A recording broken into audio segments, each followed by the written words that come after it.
Hemos venido hablando, y ya esta es la tercera entrega, de cómo puede usted amar por fe. Ha sido nuestro desafío. Y hemos empezado recordando lo que era la Jerusalén en los tiempos de Jesús. La Jerusalén en los tiempos de Jesús era una Jerusalén legalista, apegada a la ley por todos los grupos políticos religiosos que existían. Herodianos, esenios, fariseos, escribas, todos los que tenían que estar en el templo, el sumo sacerdote, todos los que estaban allí, los levitas, los saduceos que estaban metidos en el templo, los fariseos y los escribas que estaban metidos en la sinagoga, los esenios que estaban por fuera, los que estaban en favor de Herodes, que eran los herodianos, y hasta los guerrilleros, que eran los celotes. Todos tenían una justificación con base en la ley del Señor para promover lo que hacían y creer lo que creían. Pero entre todos había un factor común. Tenemos que obedecer la ley. Y el que no obedezca la ley, que muera, sea quien sea. A ese nivel, porque después de haber sido exiliados o llevados cautivos a Babilonia y haber regresado, ellos aprendieron eso.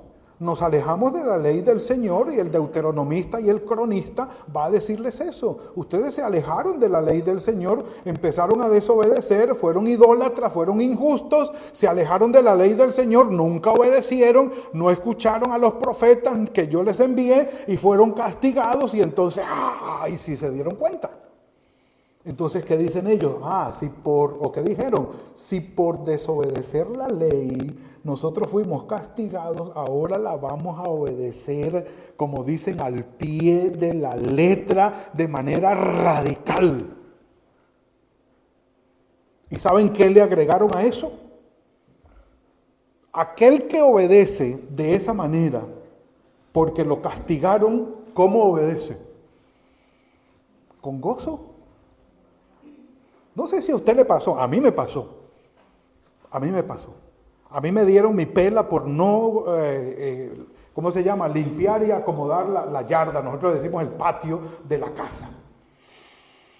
Y después que me dieron mi pela y mi papá me regañó y se enojó mucho y me pegó, me castigó físicamente, y papá pegaba duro.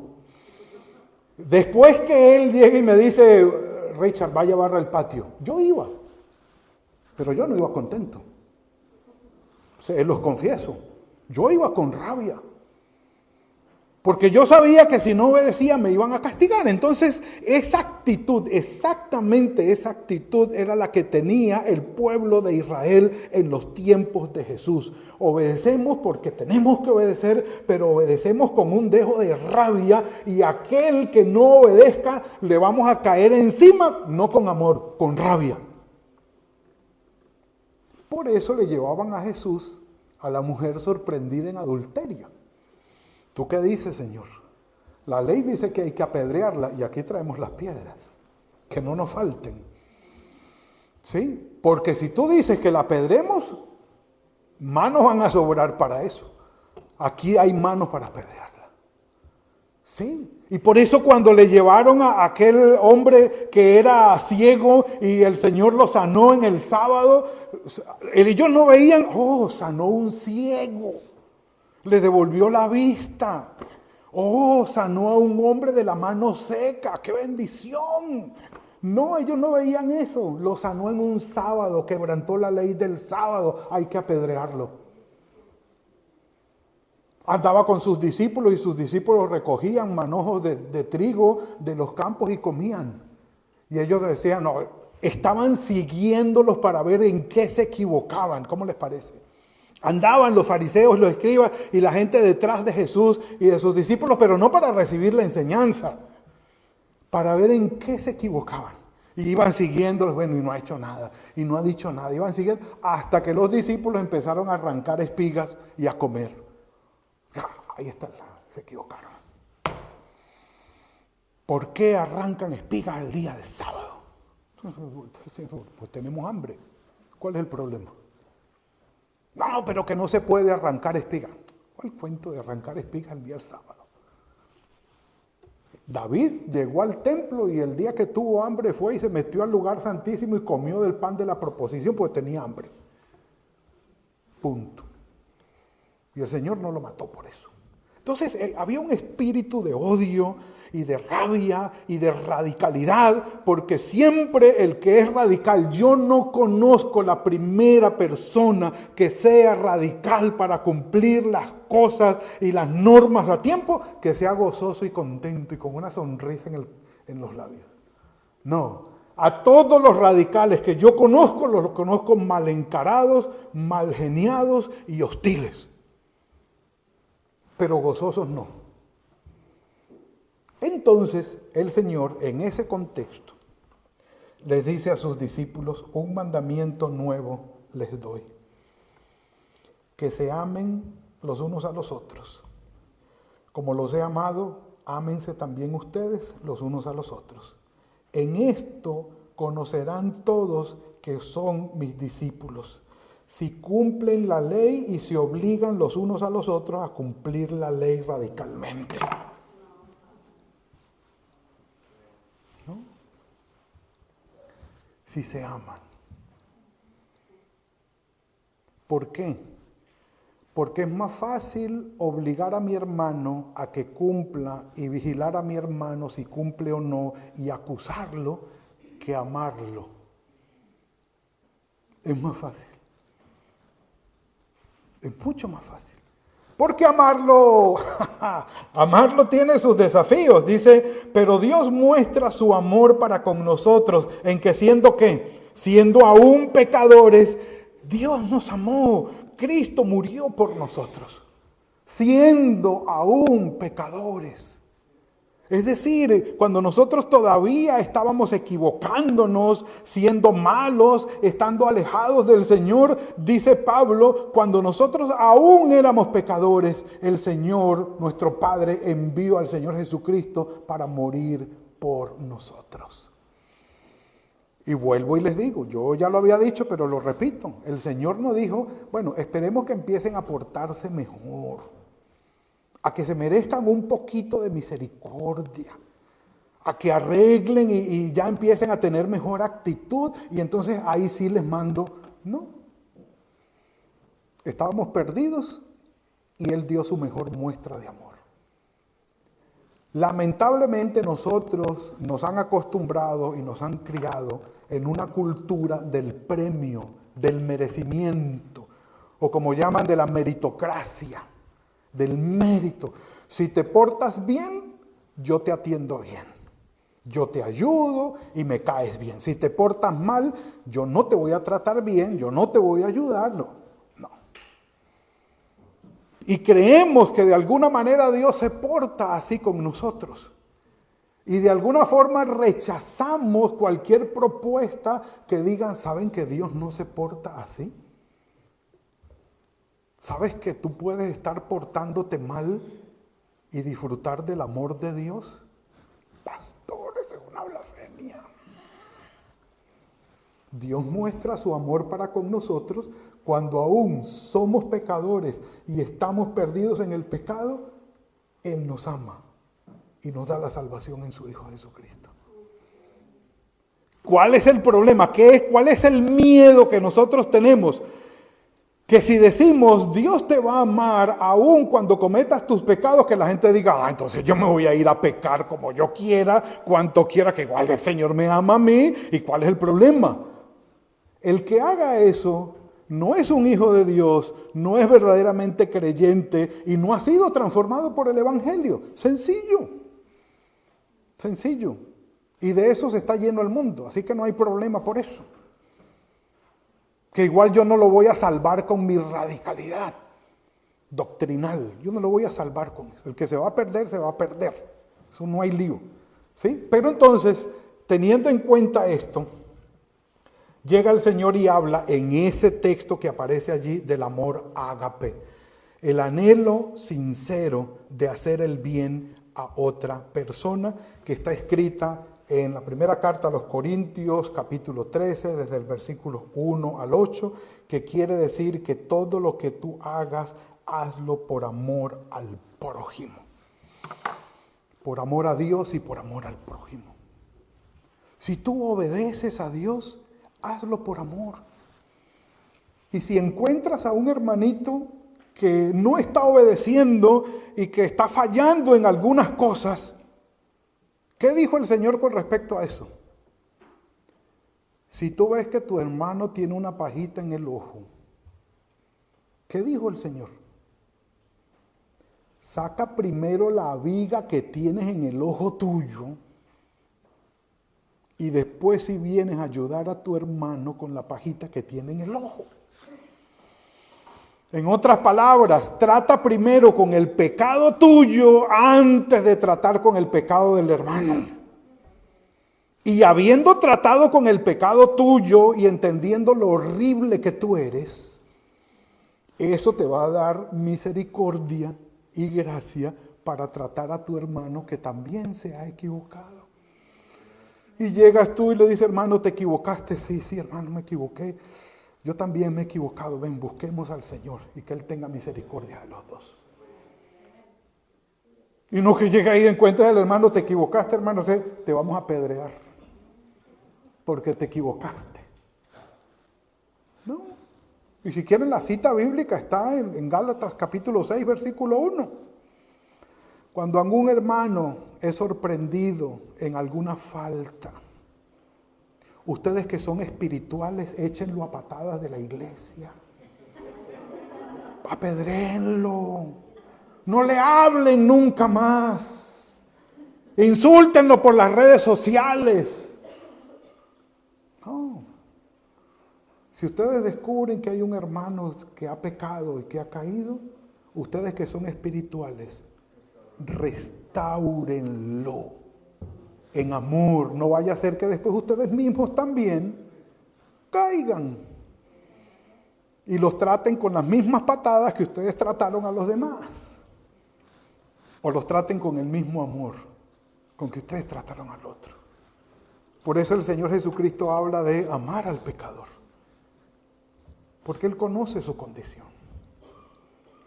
Vuelvo y les digo, nosotros hemos sido levantados en una costumbre, en una doctrina, en una enseñanza muy legalista y de meritocracia. Si te lo mereces y te lo ganas, te lo damos. Y si no, no. Y si te lo has ganado y después te portas mal, te lo quitamos. Y con un poquito más de cosas para que te duela.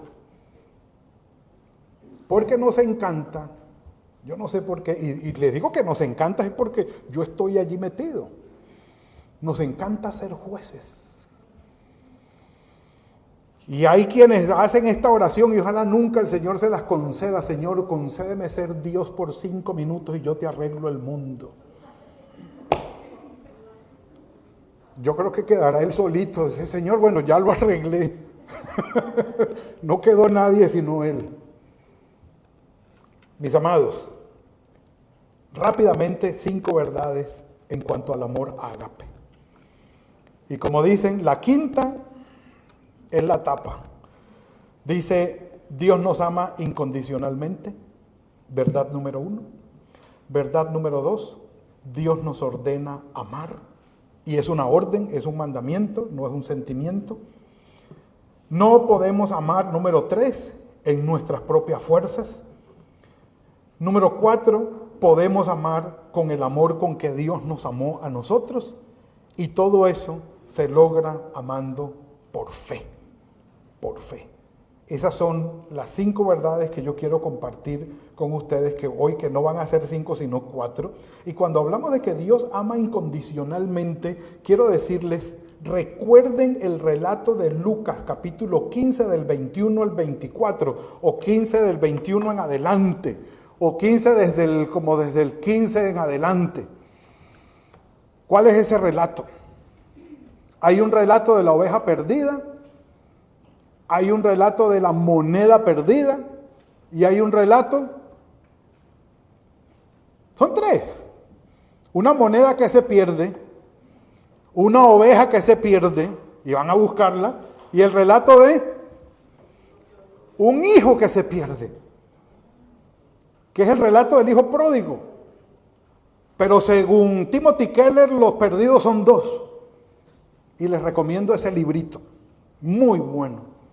Timothy Keller, pastor que ya pasó a la presencia del Señor, escribió un libro que se llama El Dios pródigo.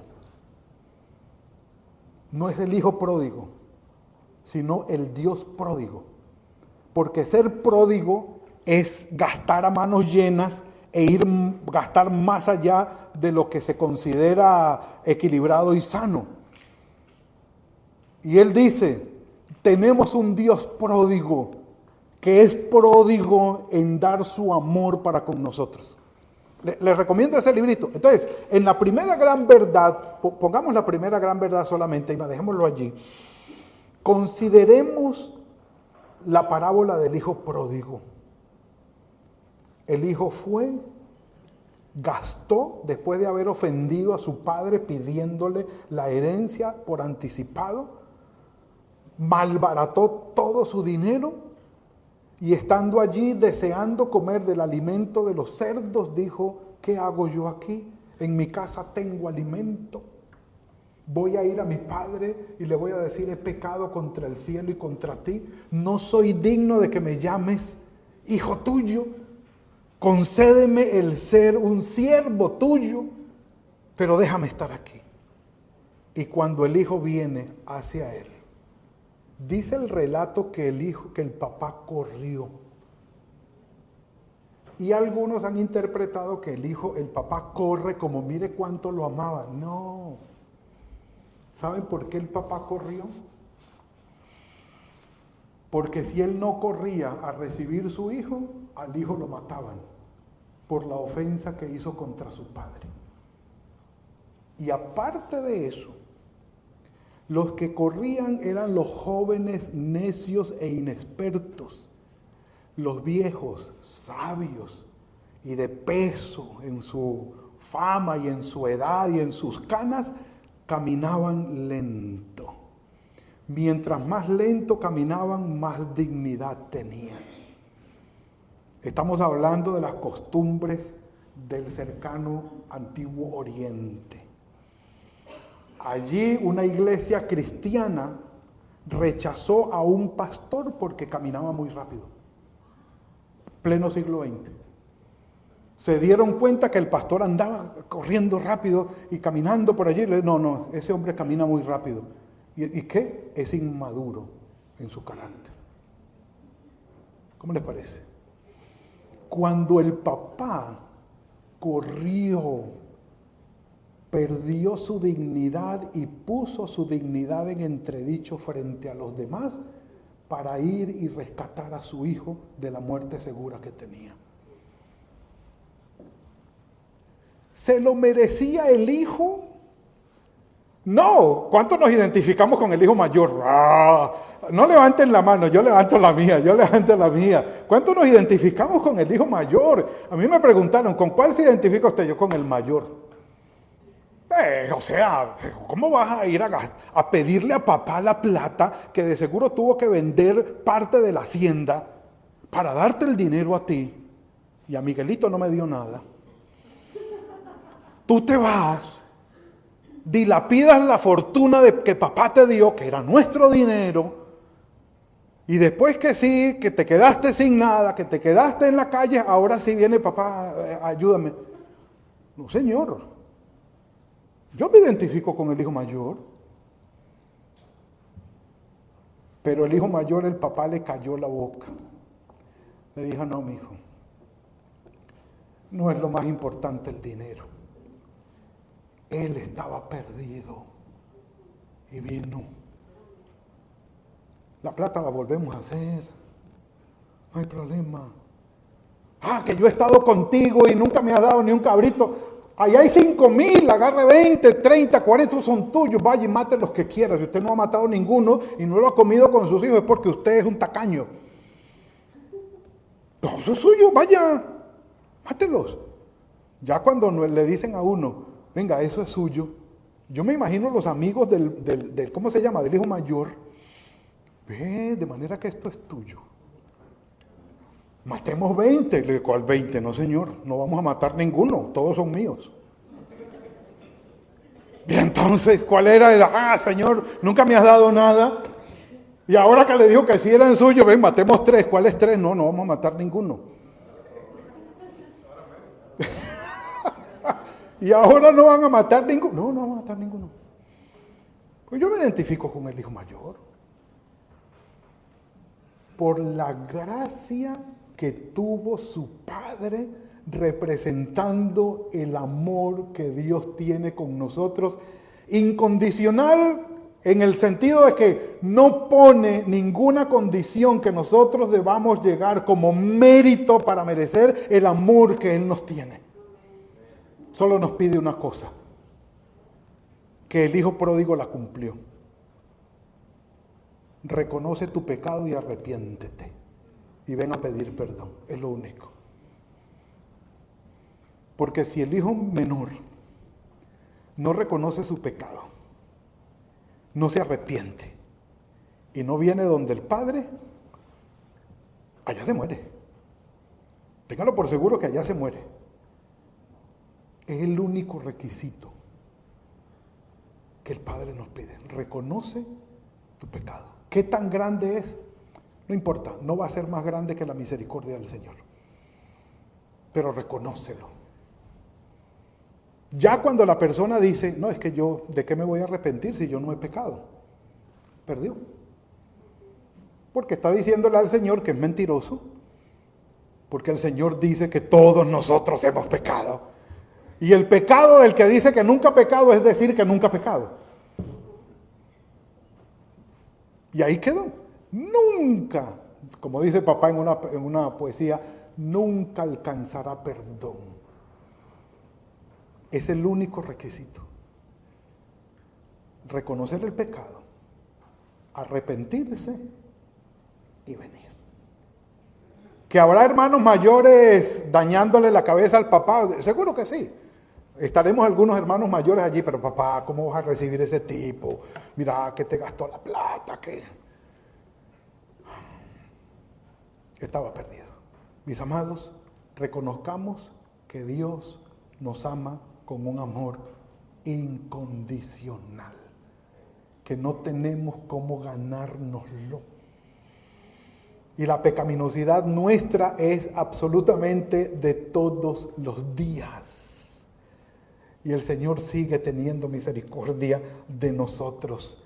La reprensión, el amor que reprende y castiga está en Hebreos capítulo 12, 6. El Señor al que ama castiga.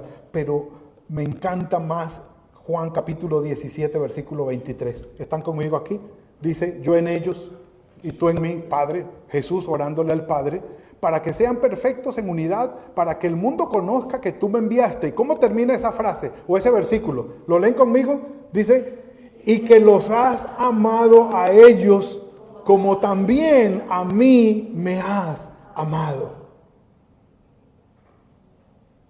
Así como el Padre ama y ha amado a nuestro Señor Jesucristo, también nos ama a nosotros.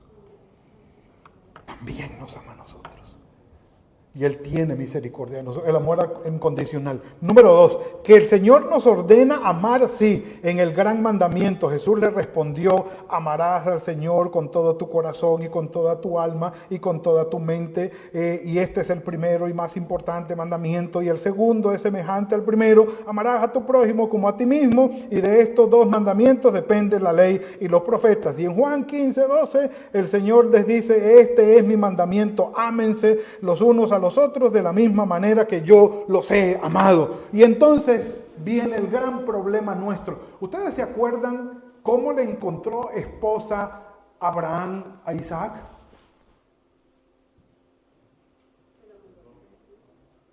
¿Sí? ¿Se acuerdan de eso?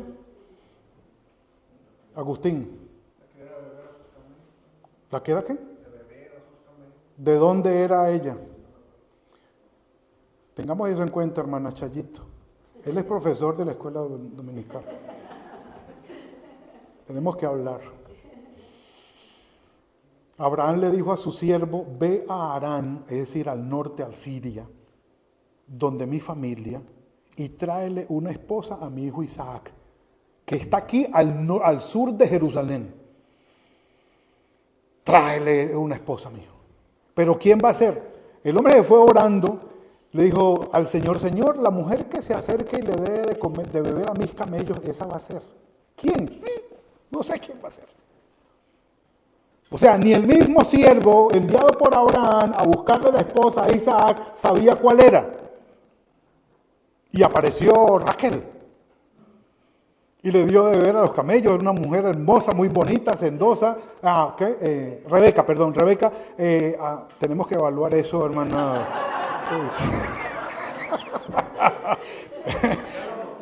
Ya salió el hermano mayor aquí, Agustín. Ay, Dios mío, cría cuervos. Decía, y te sacarán los ojos. Y traen a Rebeca. Isaac no la conocía. No la conocía. Entonces, ¿qué hubiese dicho Isaac? No, papá, pero si me vas a traer una mujer, pues que me manden primero la fotico para ver quién es.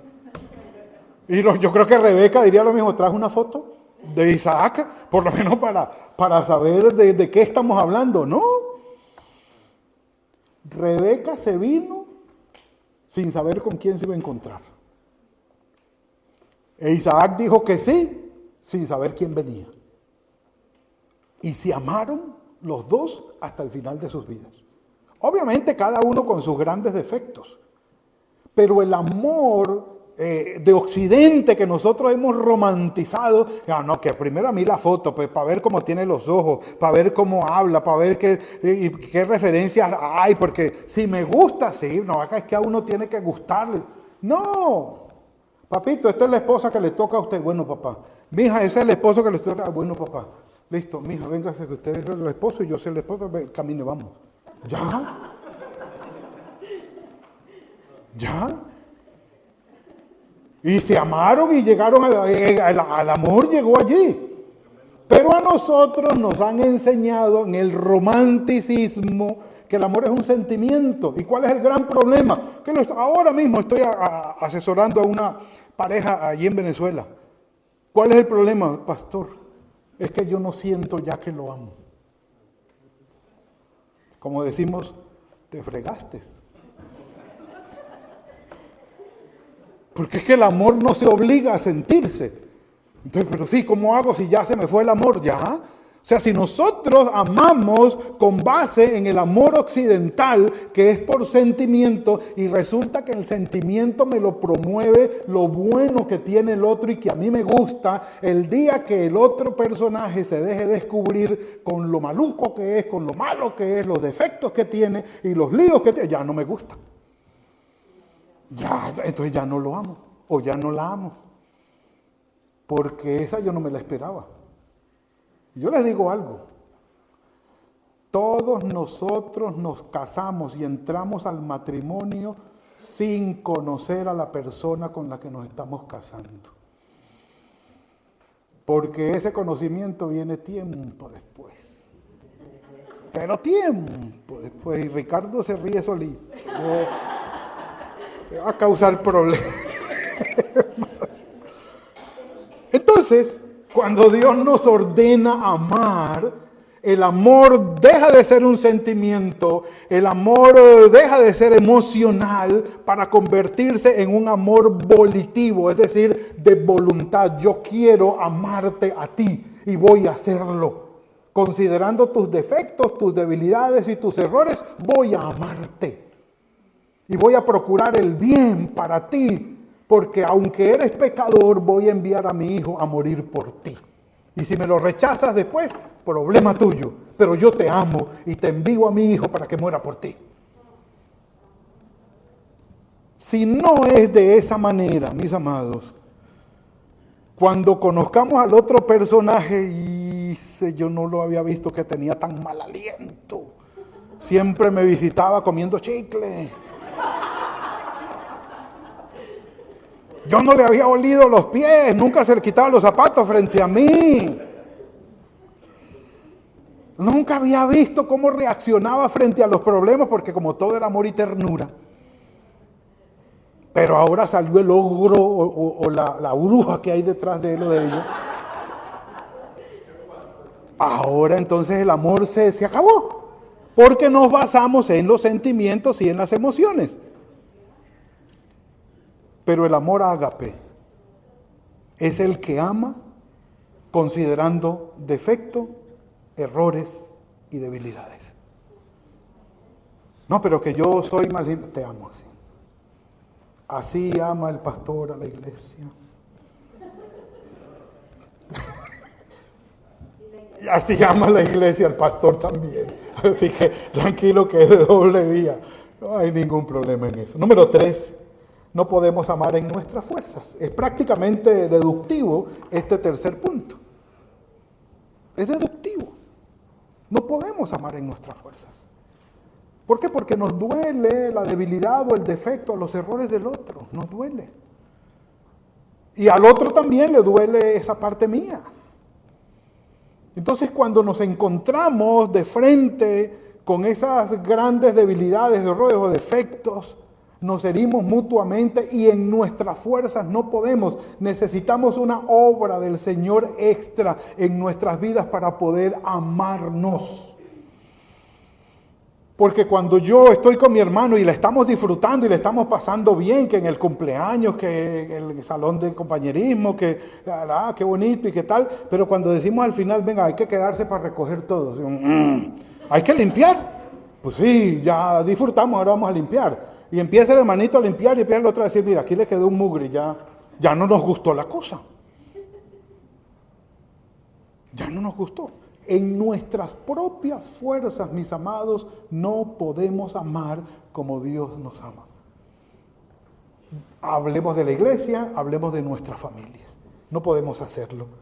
Dice Gálatas capítulo 5, 16 y 17, digo pues, vívanse en el Espíritu y no satisfagan los deseos de la carne, porque el deseo de la carne se opone al Espíritu y el del Espíritu se opone al de la carne, y estos dos se oponen para que ustedes no hagan lo que quisieran hacer.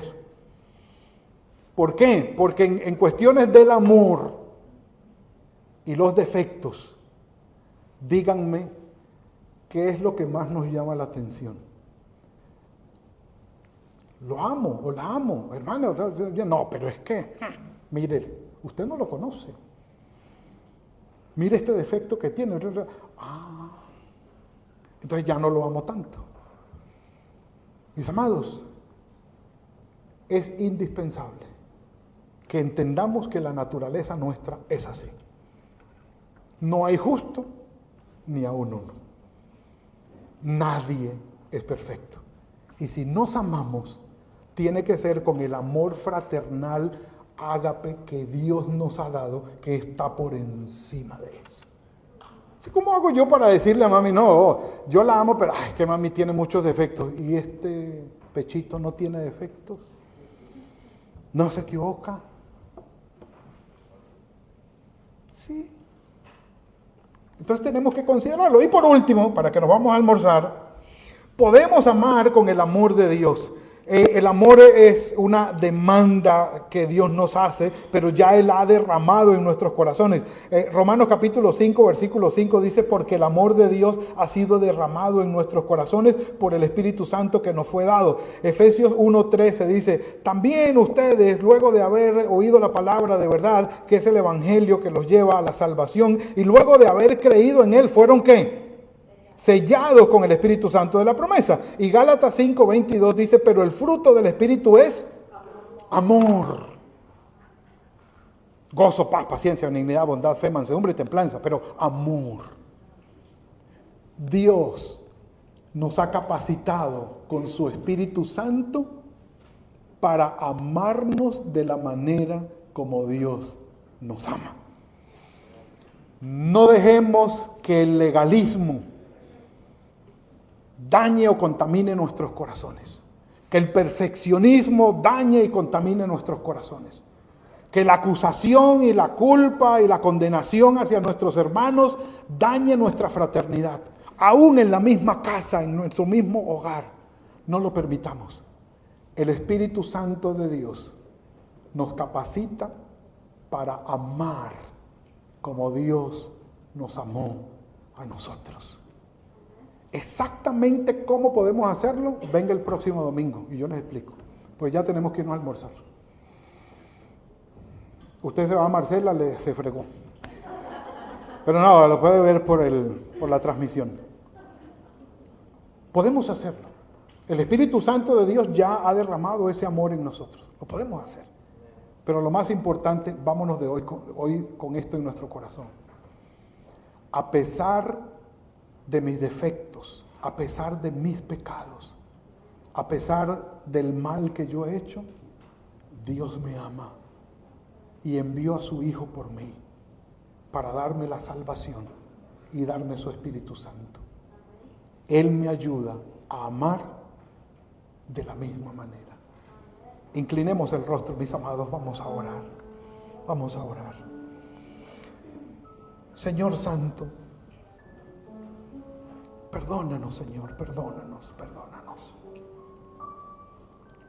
Porque en muchas ocasiones el juez condenatorio que hay en nuestros corazones toma las riendas de nuestra vida y de nuestras relaciones. Perdónanos, Señor. Pero ayúdanos, Padre, a desintoxicar toda nuestra vida de todas esas toxinas que son jueces radicales, inmisericordes, que llenan nuestro corazón. Y ayúdanos a entender el amor inmerecido que hemos recibido de tu mano. Cómo tú nos pides, nos demandas que amemos. Cómo nosotros podemos amar solamente confiando en ti, pero no en nuestra fuerza, Señor. Y por tu Espíritu Santo, que nos ha colmado con el amor tuyo, gracias, Padre. Gracias. Dile al Señor esta oración en esta mañana, en este mediodía. Dile al Señor: Padre, reconozco que soy tu hijo, que soy tu hija, que me has dado tu Espíritu Santo, que tu amor ha sido derramado en mi corazón. Ayúdame a amar como tú me has amado. Dile al Señor: gracias por la salvación que he recibido. Gracias porque me has perdonado y porque estás haciendo de mí la persona que tú quieres que yo sea. Gracias, Padre. Sigue tu obra en mí porque aún no has concluido. En el nombre de tu Hijo Jesucristo. Amén.